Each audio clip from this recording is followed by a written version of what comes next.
తెలుసుకోయా, నా గురించి కూడా తెలుసుకో. నాకు రేంజ్ ఉంది, రేంజ్ రోవర్ కార్ ఉంది. ఏమిటయ్యా అది? ఏది రేంజ్ రోవర్ కార్ కనిపించలేదు.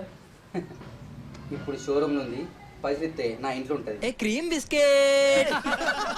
ఏంటి క్రీమ్ బిస్కెట్ అంటున్నాడు? మరి ఇప్పుడు దేంట్లో వచ్చినావు?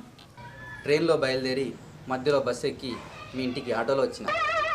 బిల్డప్ ఏమో స్టార్ హీరోలకి ఇస్తాను, కార్ కూడా లేదా? మరి అదే నీకు నాకు తేడా, కార్లన్నీ కిరాయి పోయినాయి. కార్లు కిరాయి పోవుడేంది? నేను నీలా డబ్బు వృధా చేయి, కష్టపడి పైకి వచ్చినోడిని, కష్టం విలువ తెలిసినోడిని. కిరాయికి వచ్చినప్పుడు అట్లా ప్రజలకు సేవ చేస్తుంటా. ఆయనను చూసి నేర్చుకో.